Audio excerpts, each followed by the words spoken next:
podcast. I am your host, The Organic Guy. This is your home of organic conversations where you get to hear from various thought leaders across the organic movement. Today, I am super stoked to welcome Mr. Donald, who is the CEO of BioGro, which is New Zealand's leading organic certifier. For 26 years, Mr. Donald spent his time in Japan, where he was importing and exporting organic products. He's also a prolific author, where his latest book, Organic to the Core, is out now, where he lays out 6 organic principles that you can use to transform your business. So without further ado, Mr. Donald, thank you very much for joining me on the podcast. Oh, it's my pleasure. I'm really excited to talk to you. Yeah, your story is really, really interesting because you are actually born in the United States, and then you found yourself in Japan, and now you are in New Zealand. So did you picture yourself getting into the organic space at all? Well, when I was growing up, I grew up in a really small town in Wisconsin, and I was surrounded by cornfields. So basically our house was surrounded by cornfields. Yeah. So I grew up in the countryside, but I wasn't working on a farm, and so organic. No, I don't think the farms were organic. But one funny fact is that my uncle had a massive garden, and basically fed the whole family in the summer.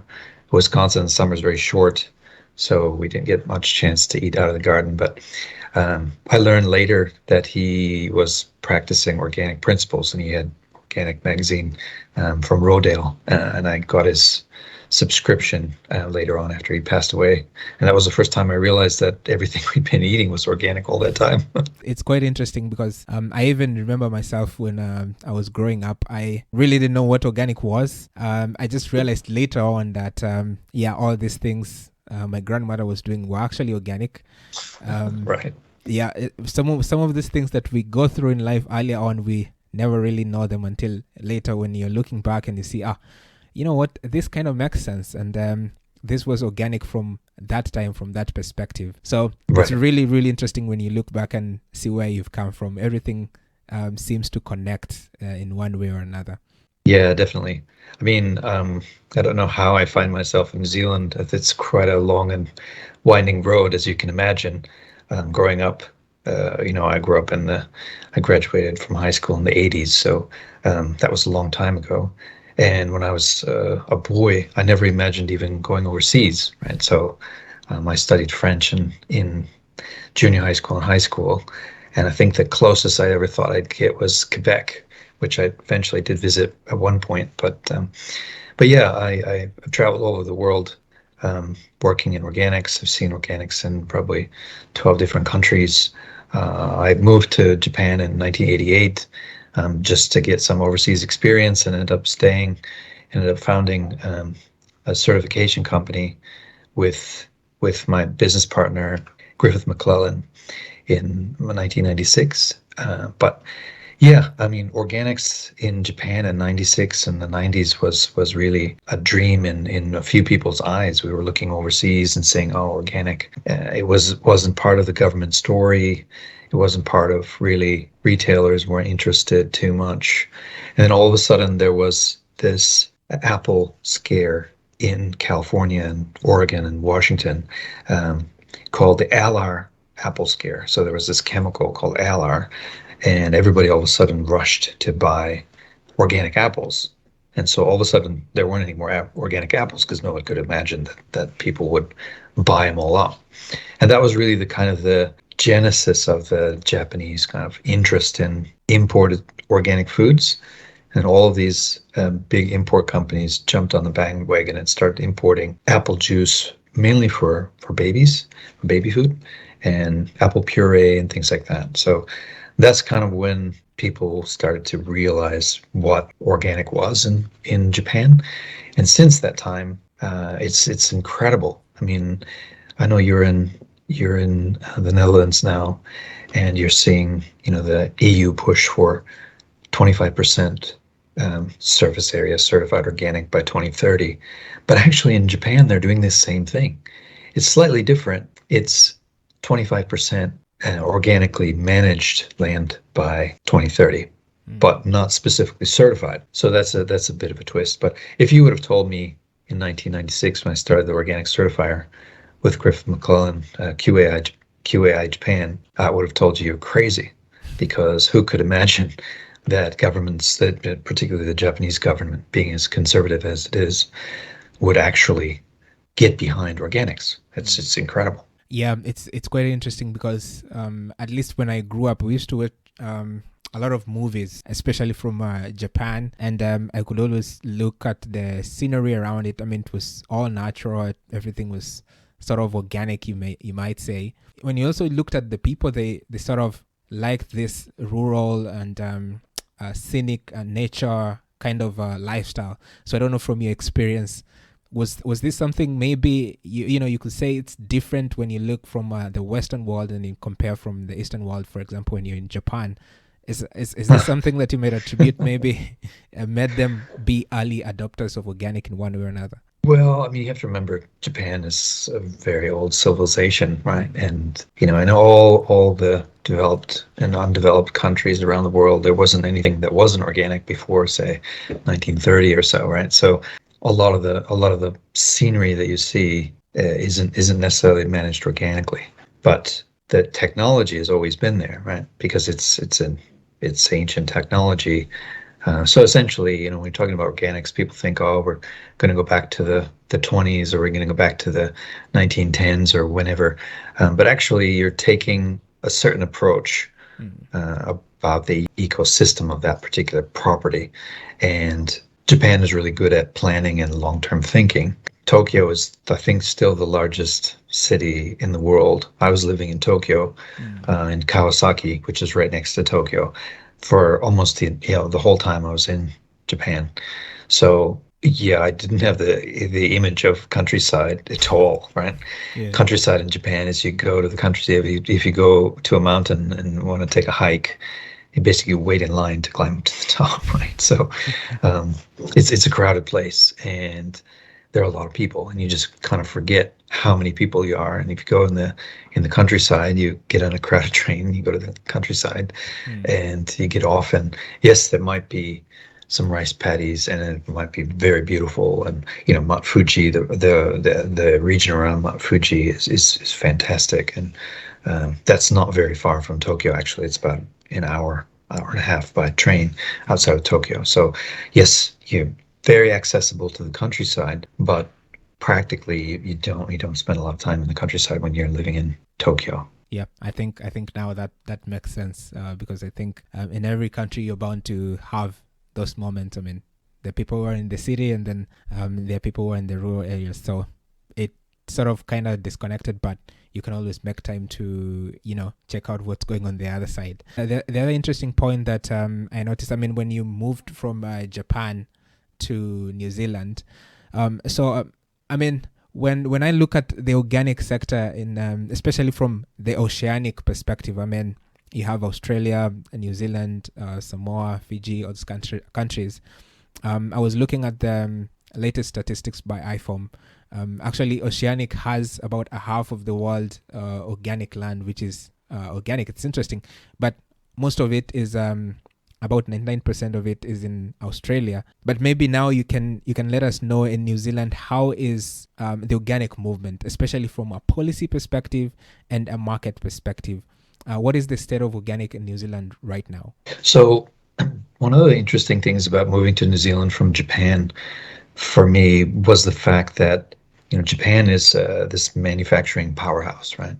And essentially it imports tons of food and tons of raw materials, and it exports automobiles and computers and semiconductors and high-end televisions and all these things.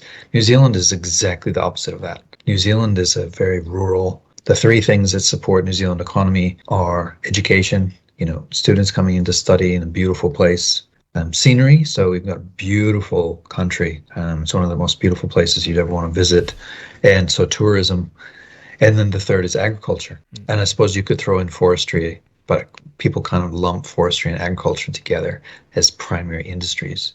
So it may be meaning that you gather things from the ground, right?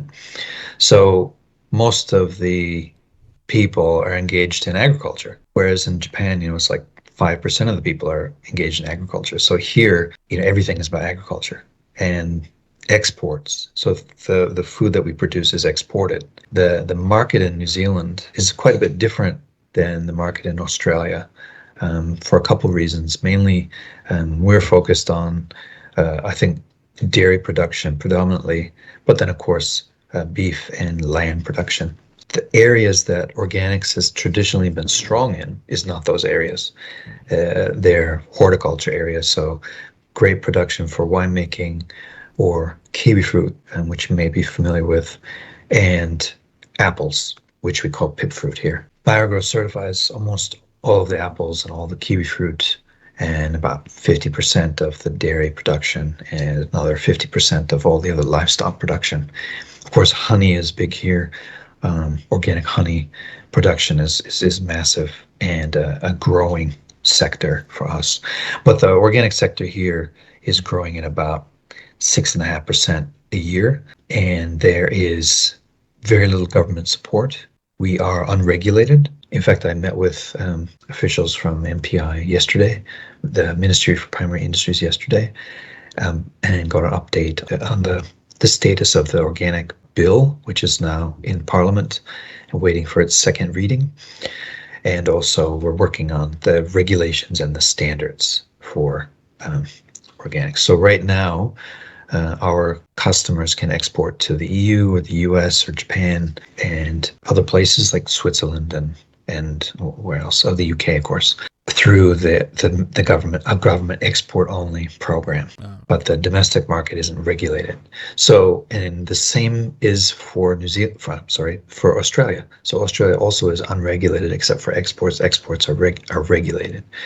And this is a peculiarity, I think, in Oceania, that they don't want government regulation over primary industries as a kind of rule. And I think it probably has served them very well, because that way they can be very nimble and essentially they're responding to overseas regulations. So essentially they produce to the overseas regulation rather than having their own regulation, which then they need to negotiate. So it's a really kind of fail fast way of looking at things in a certain way.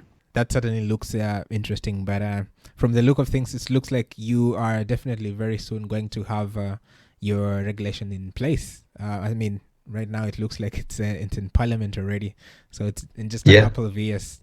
You should be. That's right. Yeah, you should be able to get all that support from the government. Yeah, I agree with you. I think we're on the right track, and it's an exciting time for organics here in New Zealand. And Japan, and of course the US. US last year sold $9 billion worth of produce. So if you're getting into produce, the US is your market. It's hard to believe that that's the number, right? That's about 15 or 16% of the total value of all produce in the United States. So that's pretty. It's no longer a niche. It is definitely mainstream. Yeah. You mentioned a little bit earlier. I mean, you are the CEO of BioGro, which is one of the largest certifiers of organic in New Zealand. I mean, we all know part of why organic is doing well is because of the trust that consumers have towards organic products. I mean, there is that third-party guarantee that whatever you're buying in the supermarket or in your grocery store is organic because someone else other than the farmer himself is telling you, you know what, this product is actually organic. So I'm just wondering, from your experience of dealing with farmers, why do you think most farmers want to, be organic certified? I mean, there's that perspective of course, making money from it, but I have a gut feeling that it's more than that. Is there anything that you've spotted from that perspective? Oh, definitely. I think that the majority of organic producers, whether they be livestock or horticulture or cropping, are in it because they value their land and themselves. So organics, you don't use a lot of chemicals and you're not using soluble fertilizers. And it's actually a lifestyle choice for most producers that they don't want to use those chemicals. Some of them become very successful. I think you have to be an exceptional business person to be an organic producer because you're dealing with a lot more regulation and you need to be very fast. You need to be kind of pioneering, forward thinking. At least he did 20 years ago.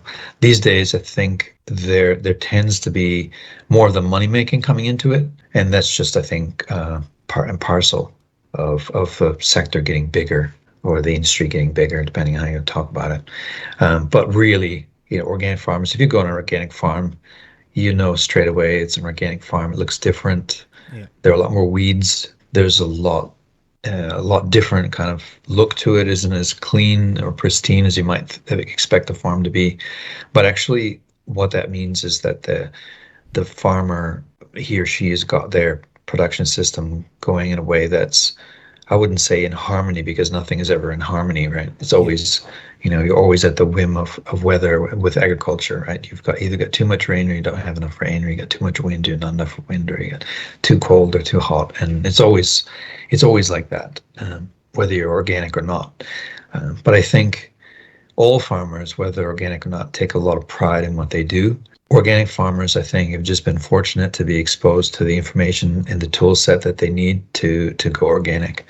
And I think actually more farmers would become organic if they had the support systems that allowed them to take that leap, because actually it's a massive shift in thinking, and they really need someone to help them with that shift. And one of the things is that often farmers expect the certification companies to be the ones to guide them through that. And so that's kind of a catch-22 for us, because as a third-party certifier, we are actually representing the consumer. So the third party is actually saying, hey, on behalf of the consumer, I'm going to make sure that this guy is doing what the standards say he or she should do. So they are practicing the organic standards the way they're intended to be practiced, right? So Yeah. that's our role. So we can't actually tell them then how to practice, you see. Yeah. But the producer comes to us and they want certification, but they also want a bit of advice. What should I do? What happens if I have leaf rollers?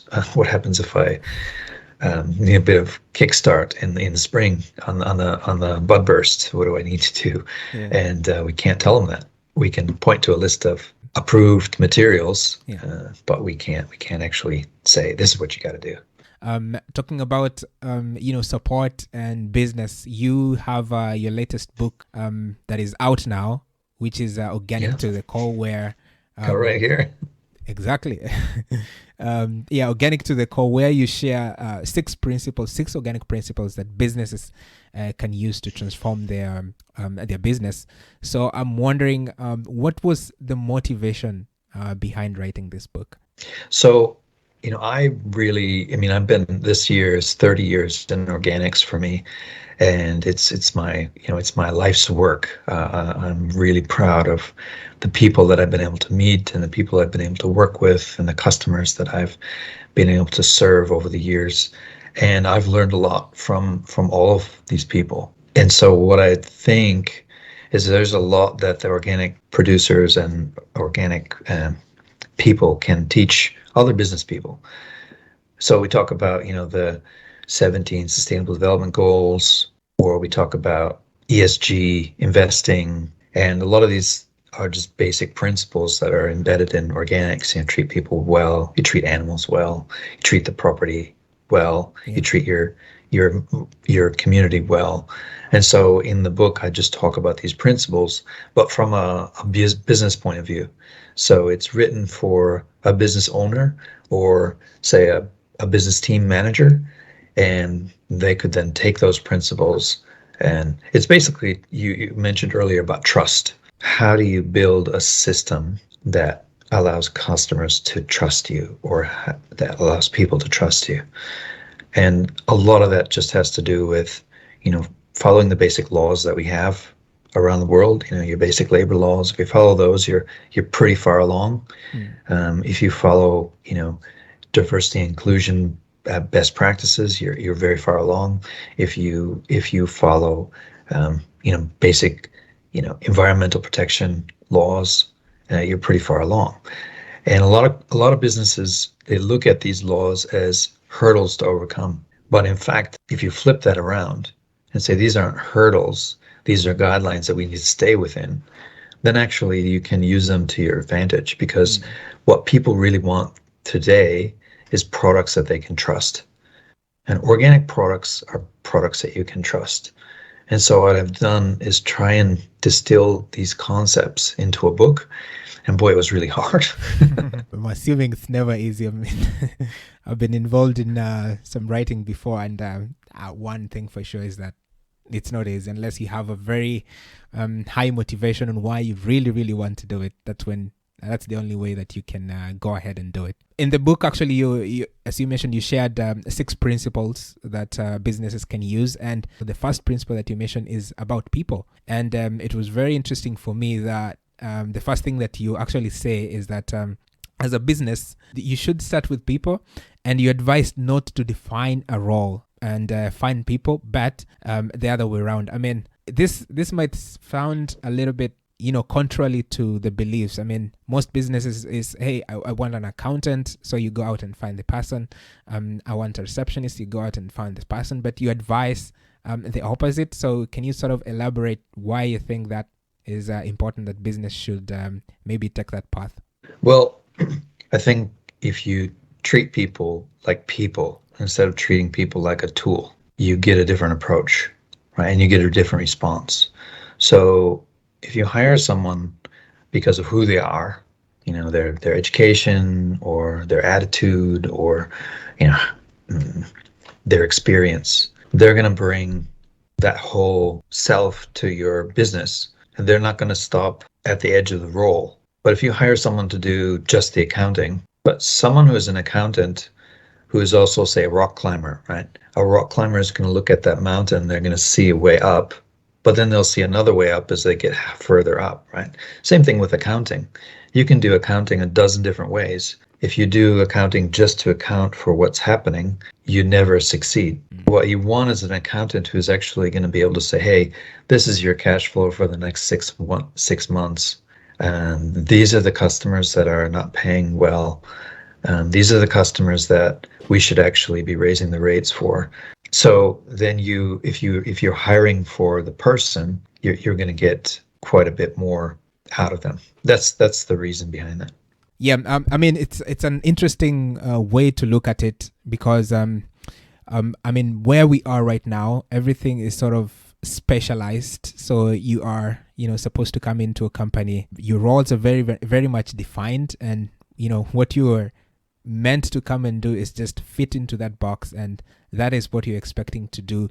And go on and do your thing. But as human beings, we have different interests, we have different things that we need to do. So it sort of makes sense to follow that model and give people a room to be creative and to think outside the box and try to see, what can I do? Yes, I'm I've been scheduled to do this particular task, but what can I do in terms of creativity to bring on different ideas, which I think a lot of businesses can do with, in terms of coming up with different and new ideas in the process. So that's an interesting perspective that a lot of business should be able to consider, actually, I think, moving forward. On the book, as I mentioned, you shared 6 principles. Quality is there, business, communication. You talk about community. You talk about doing good, and taking care of the environment. And this last point might sound obvious, because right now we see a lot of business talking about, we want to take care of the environment. Governments are also coming in, giving incentives for businesses, either through subsidies or tax credits, to try, and encourage them to take care of the environment. What was your perspective in writing that part? So I kind of see community and the environment as interrelated. So if you've got a business, well, these days, we have distributed businesses because everybody's working at home. But generally, at some place, you've got an address on your masthead, right? You've got the address, and you've got a place where people go to work. That might be a factory, that might be an office, it might be a place where you do certification. That place is within a wider community. And, you've got roads, you've got trains, you've got buses, all of those things are part of the community. You've got schools. And then every person in the company has a family, and whether that's themselves or their parents or their partner or their wife or husband, their children, their pets. They've got family. So when we think about a business, we can't just think about that individual, but also their family and then the community that supports them. Right? If you got moms and dads, they got to get their kids to school in the morning, and if something happens at school, well, then they have to go pick them up. So supporting that school, if you can, then that makes people feel better Yeah. about who they are and the connection. So there are a lot of businesses around the world who support a local school or a group of local schools, or there might be businesses that support a religious organization, or even just paying their taxes. In fact, right? Yeah. Being honest, paying their taxes, and paying the tax that they should be paying, not bragging about, well, we didn't have to pay any taxes because actually we don't have any business there. Well, is that really supporting the community where your customers live? And I think there's a lot of people who aren't very happy about large businesses who benefit from tax reduction schemes, because then we end up paying the difference, right? So, it isn't all about the lowest possible price, right? It isn't all about the highest profit margin. Yeah. We need to think that, if you think about the price of anything right now today, for the most part, there's no environmental cost built into that price. I've always said that accounting is really the thing that's going to revolutionize the way we think. And responsibility at the board level or the shareholder level for environmental impact is I think, the way that's going to happen. So if we have responsibility at the board level or the shareholder level for the actions of the business, then of course they're going to account for those things. Yeah. And all of a sudden, yes, the price of everything will go up, but you'll see then all of a sudden the organic stuff is going to be really cheap because the cost won't increase for the most part. Some products and some production methods, even in organics, probably aren't as sustainable as others. But when you're talking about small landholders or family-owned farms, for the majority, they're very environmentally friendly. And so those products won't go up in cost. Whereas you might see a massive monoculture and they'll have to pay for water use, or they'll have to pay for fertilizer runoff, cleanup, or they'll have to pay for some other kind of environmental pollution. And then all of a sudden that stuff won't be so cheap. Yeah. So they won't be able to produce that way anymore. But right now we don't have that. And that's because nobody's responsible. Yeah. And logically, the person to be responsible for it is the board member who represents the shareholder. True. I think there's a lot of responsibilities that needs to be taken care of. Unfortunately, that's we see that a lot. There are not a lot of businesses who are ready to be responsible or even be held responsible for some of the things that they are doing. I mean, example, we see Monsanto's can produce toxic chemicals and then throw them into the environment and have no repercussions for it, and I think when moving forward in terms of from an environmental perspective, we have to be hold these companies responsible for some of their products that are given into the market. So I think that's also a very good point, that as business move forward, they see how they can work with the community, and also see how they can put the environment at the core of what they are doing. Right now, we have been dealing with COVID for about 2 years. How has this affected, certification? Did you find it hard maybe to go to farms and, try to check them if they are holding organic standards as much as possible? I mean, what has been your experience throughout this time? So even before COVID, we had developed a system to do remote audits, mainly for surveillance audits. So in organics, we've got 3 different kinds of audits. We've got the annual audit, where there's a few 31st of January is your expiry date on your certificate, so you're going to have an annual audit every January to make sure that meets. Then you also, if there's some major nonconformance, or if you have parallel production, you'll have what's called the surveillance audit during harvest. And then that looks at how you're keeping the non-organic and organic products separate. Usually it's a different variety of the same product, but sometimes it's just completely different parallel production. And then the third is unannounced audits. So the unannounced audits are what we were trying to do with remote. And unannounced audits, basically you just show up on the day, or maybe you ring them, say, hey, you going to be around tomorrow? I might pop by. And you might even just drive by the property. I might drive up the driveway and have a look, see how things look. Is it looking too clean? Is who's around, who's on the property, are they doing anything? And that's a surveillance audit. It might also be it might be soil sampling. If a neighbor says, "Hey, that guy over there looks like he's using something," so we might go out and do some sampling, either tissue sampling or soil sampling, depending on what the complaint is. Because usually you get the neighbor saying, "Oh, that guy, he's not.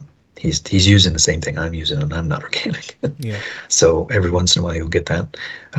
Not in New Zealand very often, but in other countries where I've worked, we've had that before. And so this remote audit system we'd already had. So our government, Ministry for Primary Industries, during the first lockdown, we had daily meetings for a week, and then we had weekly meetings to set up this remote audit system. And then they put an online training. We trained all of our auditors in what the government wanted to be done during this remote audit, and then we did those for 2 months. Then here in New Zealand, we've been really fortunate because we've had very few cases and very few deaths. Actually, you knock on wood, but yeah. So we were about three months total between 2020 and 2021 when we couldn't do on-site audits. Yeah. And now it's coming back. We've got Omicron now back in the community. So we're going to be doing more remote audits. But the thing is, with remote audits, you can only do it on existing customers. So if it's a new customer, you don't have a track record, so you can't use that. And you can only do it once. So you have to do an offsite. You'd have to do an on-site or a face-to-face audit at some point. So yeah, it is a bit tricky that way. I was wondering, and in terms of looking, for example, we see IFOM is working very hard in terms of pushing for PGS, so participatory guarantee system. Is this something that you're also looking at? And there's been also a lot of talk about blockchain and how can organic utilize that kind of things in the certification. So Right. I was wondering what is your perspective on those two things actually? Well, I always like to tell people that, blockchain doesn't change anything, because how do you know what's written in the blockchain is true? So it's fair to say that in a financial transaction, you're pretty sure that you have the value there that's written. But when you're writing, hey, I sold this many cabbages, or I sold this many onions, nobody knows if you actually did or not. That information isn't verified. So the blockchain to me is not really ready for any major disruption as far as agriculture goes. I think there are other systems that do the same thing anyway. I mean, the old-fashioned transaction certificate, if it's issued by a third-party verifier, that has validity to write in the blockchain. But it isn't practical if it can't be automated. And if you automate something, then it can be hacked. So we actually have PGS here in New Zealand. We have had for about 20 years. It's called Organic Farm New Zealand. They run kind of a hybrid PGS audit scheme for basically market gardeners. BioGro doesn't have a PGS scheme. We've run group certification schemes in, I think, Solomon Islands for coconut production. PGS is only as good as the members. The way the PGS works is if you've got a pod of, say, 4 or 5 growers and they live in the same region, I think it's really great to have a PGS scheme as far as supporting each other and learning from each other, to a certain extent keeping tabs on each other. As a verification scheme, I think there's some obvious flaws in it, because if one person decides that they're going to do something that's against the standards, then all of them fall over. So there's quite a bit of risk for the other members of that. And as those groups get bigger and bigger, the risk increases. So if you've got 25 people in a group, the way PGSs usually work is the group is certified, not the individuals in the group. So if the group falls over, because essentially they're supposed to police each other. They're supposed to audit each other. They're supposed to record everything.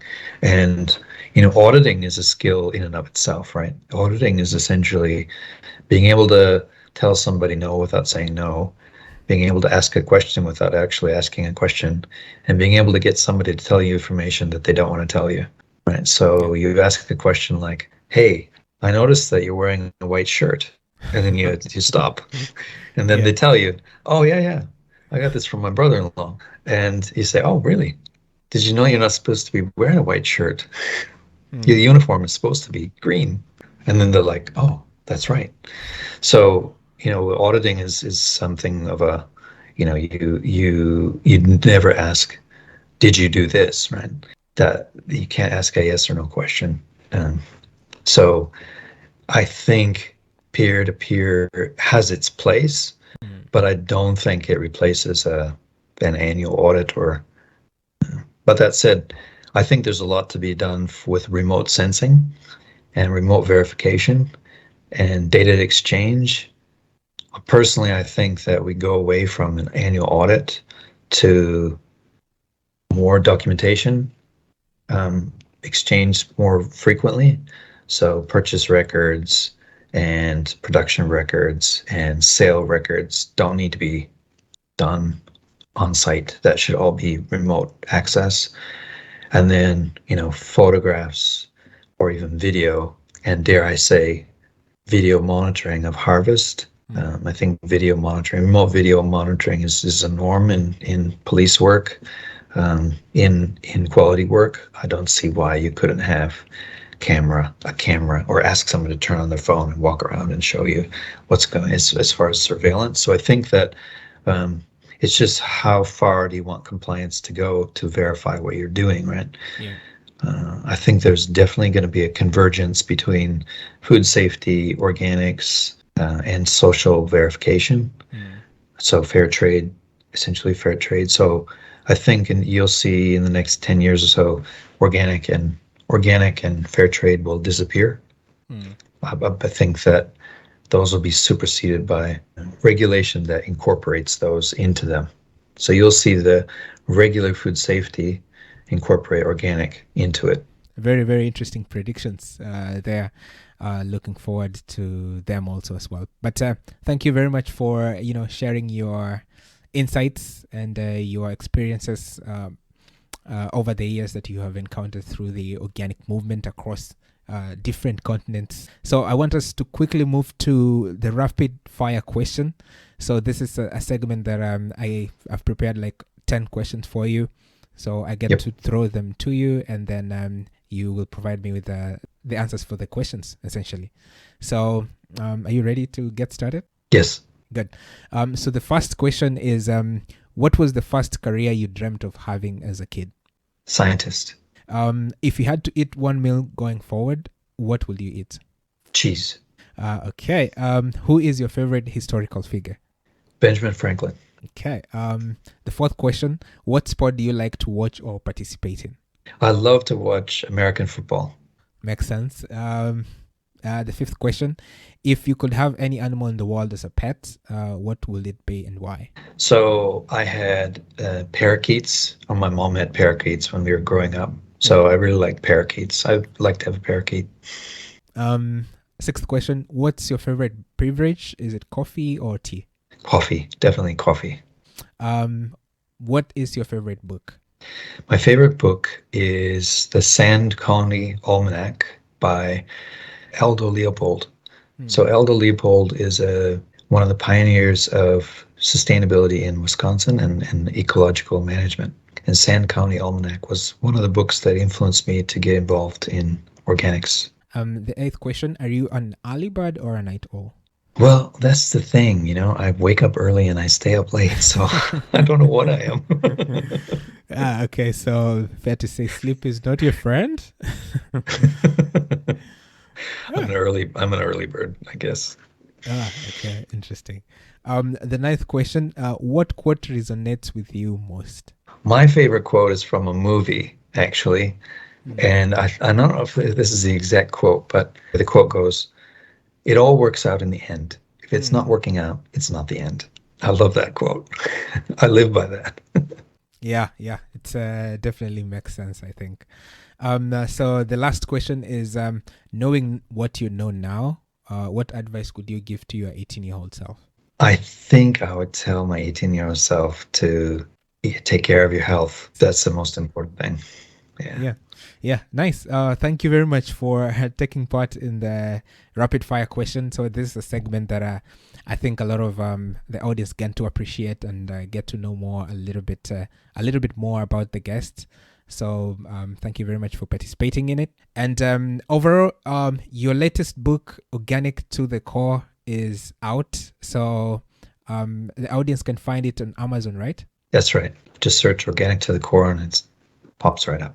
Yeah, Organic to the Core, and I think I will link it in the description so that people can get a hold on it and use those 6 principles to transform their business moving forward. So a great thank you very much for joining me in the podcast. I know we are in very different time zones, but somehow we made this one work. We are looking forward to potentially meeting you in person one way or another, so in the future. So, Oh, that'd be fantastic. Yeah. Yeah. So thank you very much for joining me in the podcast. Yeah, thank you for inviting me to be a guest. Anywhere where the audience can follow you on social media?